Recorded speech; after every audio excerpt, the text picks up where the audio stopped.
पश्चिम बंगाल चुनाव के दूसरे चरण से ठीक पहले चुनाव आयोग ने एक ऐसा कदम उठाया जिसने पूरे चुनावी माहौल को अचानक संवेदनशील बना दिया। मतदान से एक रात पहले ही राज्य के पुलिस प्रमुख और कोलकाता पुलिस कमिश्नर को इमरजेंसी निर्देश भेजे गए और साफ कहा गया कि इसे तुरंत लागू करना होगा। राज्य के मुख्य निर्वाचन अधिकारी मनोज अग्रवाल ने साफ शब्दों में निर्देश दिया कि जिन जिलों में दूसरे चरण की वोटिंग होनी है वहां के सभी हाई राइज बिल्डिंग्स और गेटेड कॉम्प्लेक्स की एंट्री पॉइंट्स पर तुरंत केंद्रीय बलों और राज्य पुलिस की तैनाती की जाए। यह आदेश सिर्फ औपचारिक नहीं है, इसे इलेक्शन अर्जेंट कैटेगरी में रखा गया, यानी इसमें किसी भी तरह की देरी स्वीकार नहीं होगी।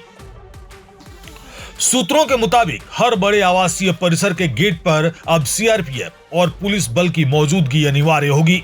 इसके साथ ही एक और अहम निर्देश दिया गया कि सिर्फ सुरक्षा ही नहीं बल्कि भरोसा भी दिखाना चाहिए। इसके लिए सुरक्षा बलों के साथ पब्लिक एड्रेस सिस्टम यानी माइकिंग की व्यवस्था भी होगी, जिससे लगातार लोगों से अपील की जाएगी कि वे बिना किसी डर के अपने घरों से निकलें और वोट करें। चुनाव आयोग का संदेश बिल्कुल साफ है कि हर वोटर का विश्वास सबसे बड़ी प्राथमिकता है। आयोग ने यह भी कहा कि कोई भी व्यक्ति डर या दबाव में आकर वोटिंग से दूर न रहे। इसके लिए प्रशासन हर स्तर पर उनके साथ खड़ा है।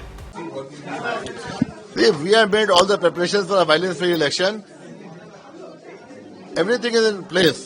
All the security forces have been placed. Personnel have been trained. DCRC work is over. Polling personnel have reached the polling stations. CAPF has reached the polling stations. CAPF reached in the morning itself. They went around the local area also. CAPF has taken control of the booth. Forces are there on the way outside. Senior officers are moving around. CCTV cameras have been in place. They have been tested. Control room things have been tested. Everything is in place. And we are hoping for the best. We have appealed to everybody to cooperate so that each and every person can give the vote as per his choice and nobody is inhibited from giving his votes. The strong rooms, the protocols of the ECI are very, very clear regarding strong rooms, regarding manning of strong rooms, counting rooms, etc. We are following the protocol and total we can't change the protocol. राजनीतिक जानकारों का मानना है कि इस तरह का सख्त और तत्काल निर्देश इस बात के संकेत हैं कि आयोग इस बार किसी भी तरह के डर, धमकी या बाधा को लेकर बिल्कुल भी जोखिम नहीं लेना चाहता।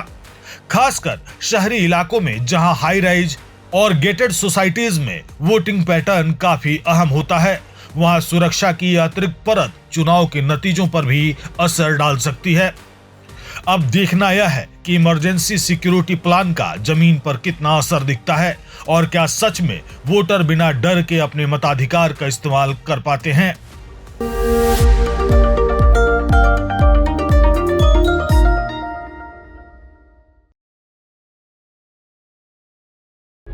प्रभातखबर.com, विश्वास वही, रफ्तार नहीं।